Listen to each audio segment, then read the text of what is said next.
Sebelum menonton, jangan lupa like, subscribe, dan tekan tombol lonceng. Selamat menyaksikan. Halo sahabat Eljon, kembali lagi di Eljon Medical Forum bersama saya Cynthia. Dan tentunya di Eljon Medical Forum ini kita akan membahas seputar dunia kesehatan. Hari ini kita akan membahas berkaitan dengan saraf, yaitu adalah Parkinson. Sebetulnya apa sih Parkinson ini? Dari namanya mungkin menarik ya untuk kita bahas. Sebetulnya apa penyakitnya, apa kaitannya dengan saraf gitu ya, bagaimana ini bisa terjadi. Akan kita bahas bersama narasumber kita, sudah hadir bersama saya, Dr. Petra Wahyu Pramono yang merupakan dokter spesialis bedah saraf.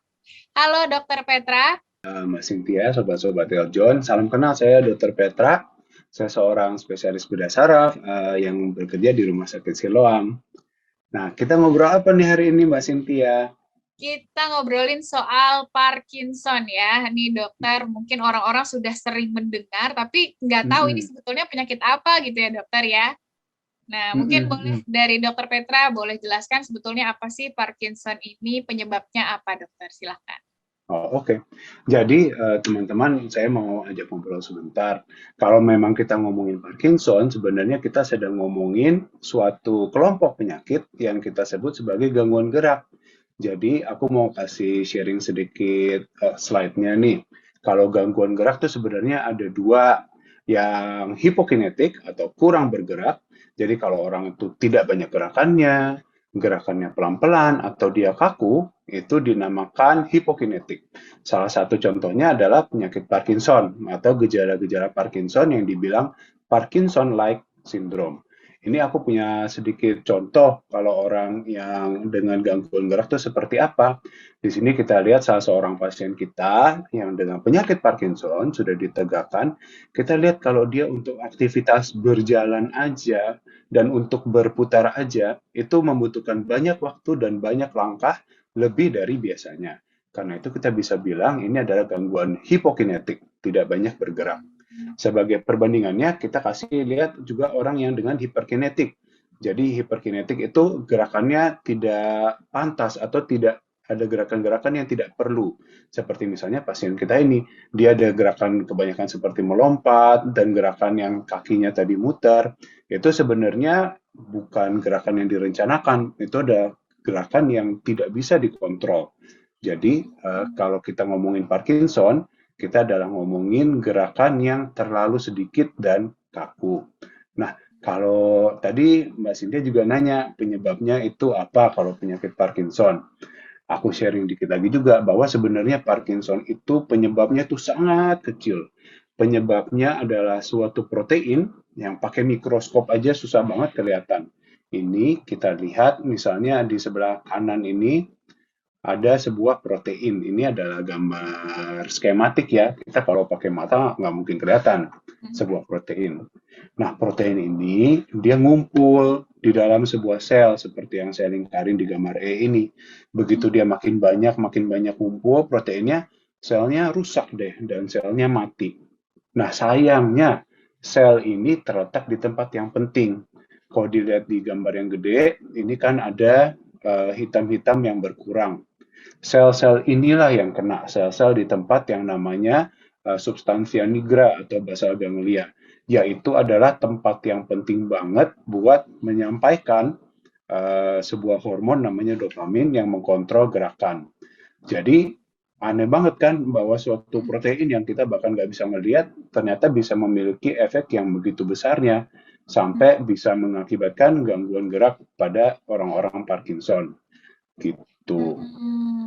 Oke, jadi penyebabnya itu tadi ya dokter ya, Mm-mm. seperti itu. Nah, kalau untuk gejalanya sendiri dokter tadi selain geraknya lambat gitu ya dokter ya, ada gejala-gejala apa lagi sebetulnya? Karena kalau dilihat rada-rada mirip stroke mungkin orang merasanya ya dok ya, gerakan kurang dan lain-lain.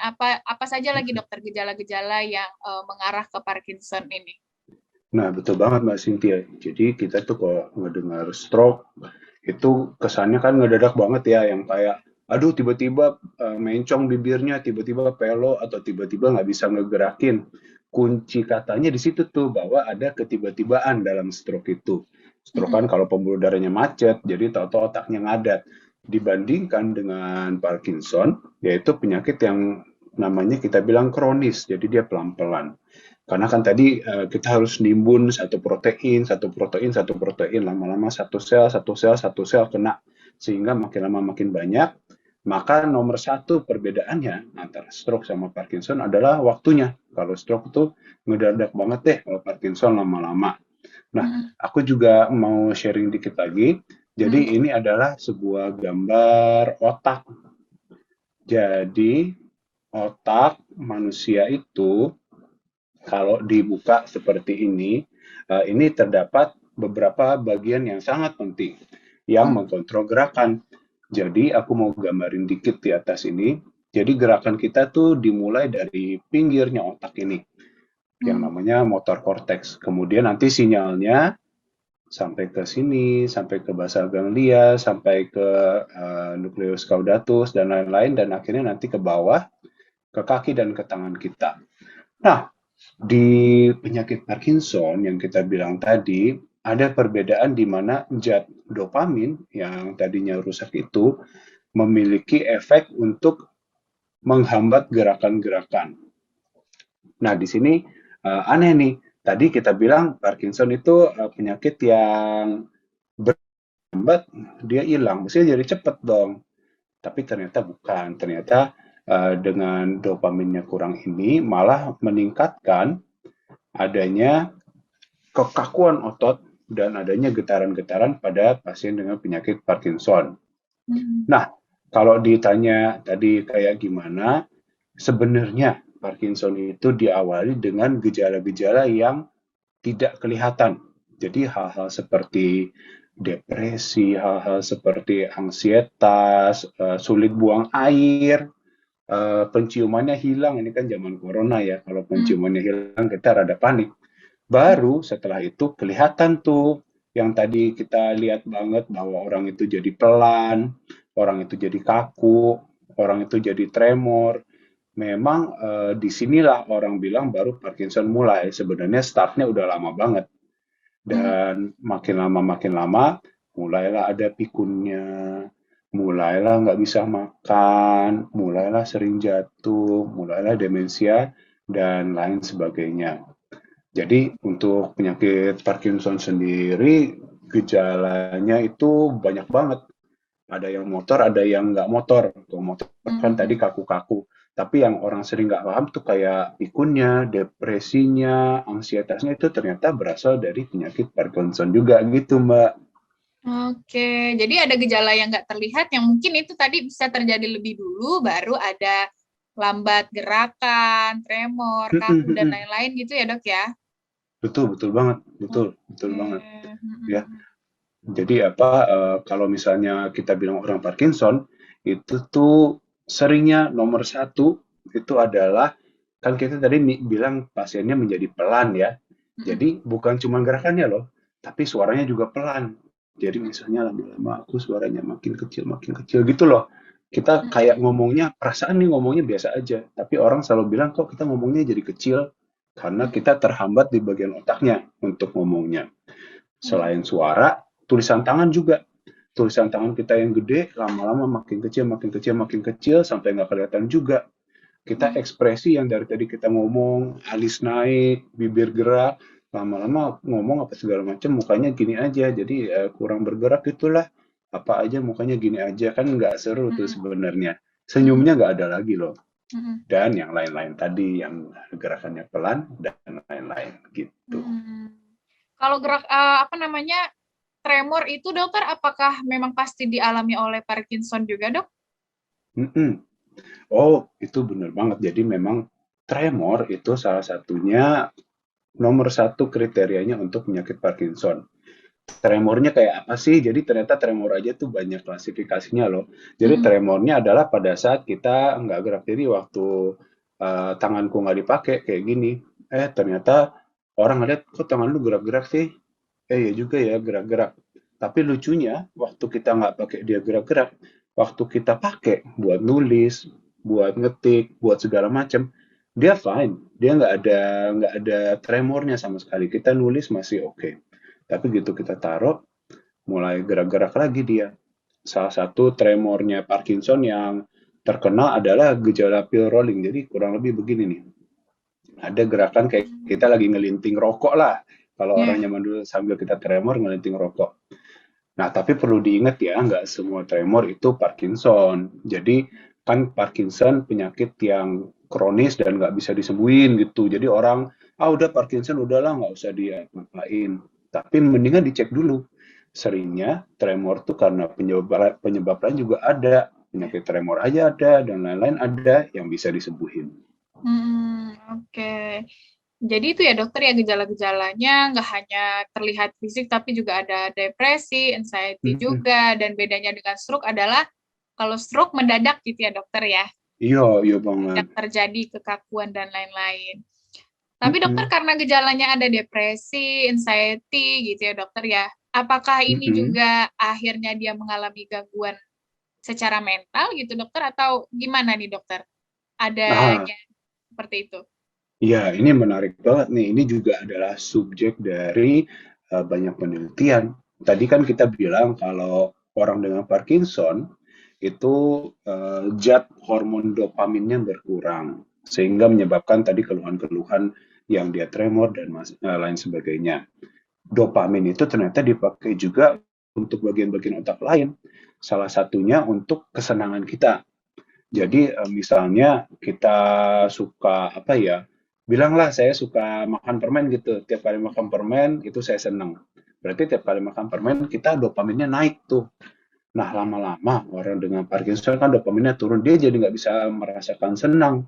Atau dia butuh lebih banyak stimulasi untuk menjadi senang. Misalnya aku satu permen aja cukup, tapi karena Parkinson lama-lama sekali makan 10.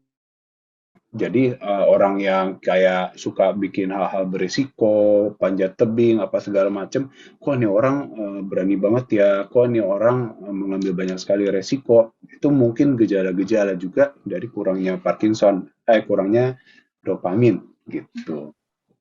Oke, oke baik-baik. Jadi menarik ya dokter ya gejalanya juga akhirnya jadi gangguan ini juga. Artinya mungkin apakah pengobatannya itu bisa juga ke bisa juga ke psikiater atau gimana nih dokter? Apakah Mm-mm. mengobati sarafnya dulu gitu dokter?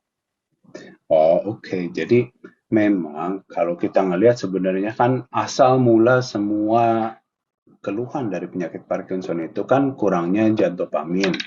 Jadi memang pengobatannya ya sebenarnya kayaknya simpel kan. Ya udah kasih aja gitu si dopaminnya, jadi biar orangnya bisa kembali ke semula.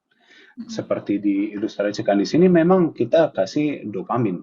Cuman dopamin tuh nggak bisa langsung masuk ke dalam otak. Jadi kita kasih yang namanya L-dopa atau levodopa. Levodopa itu nanti di otak, levodopa itu dia berubah menjadi dopamin. Jadi seperti itu. Cuma kebanyakan dopamin, nah di sini salah lagi juga nih. Kebanyakan dopamin juga banyak efek sampingnya. Jadi hiper orangnya. Jadi hiper berarti nanti jadi ada gejala-gejala kedutan-kedutan, gejala-gejala gerakan yang tidak dikomando seperti di video awal tadi. Jadi kesedikitan salah, kebanyakan salah. Mesti benar-benar di tengah-tengah gitu maksudnya untuk pengobatan Parkinson ini.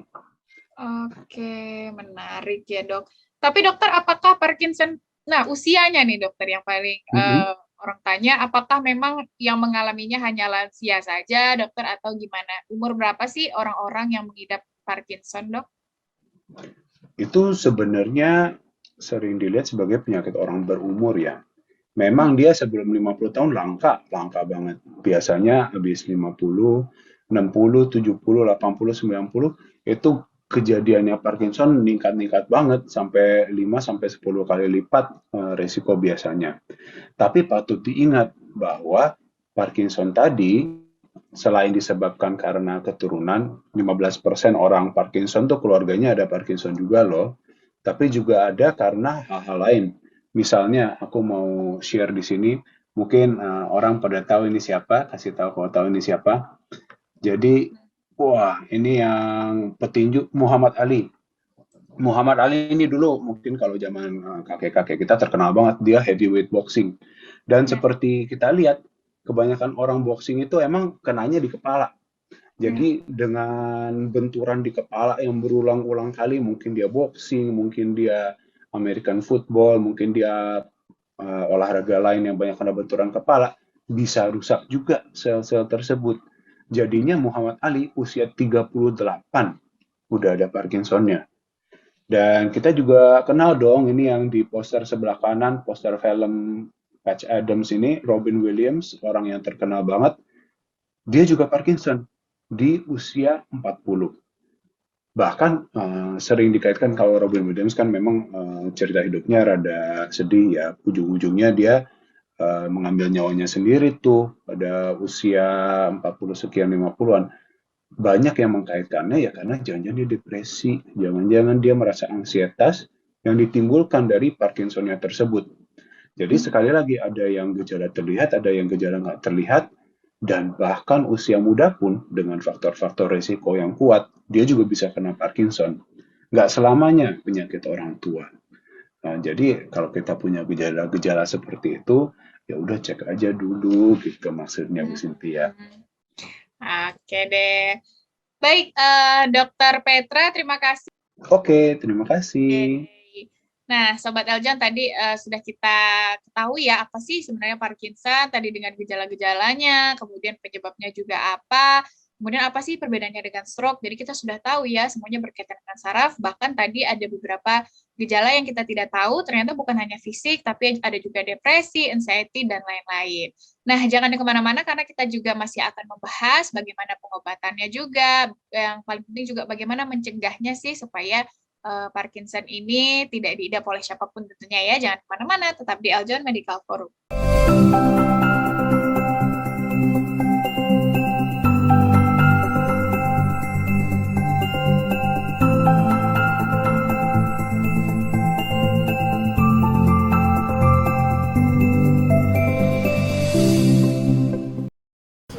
Ade Tirek makan pepaya. Jangan lupa like ya.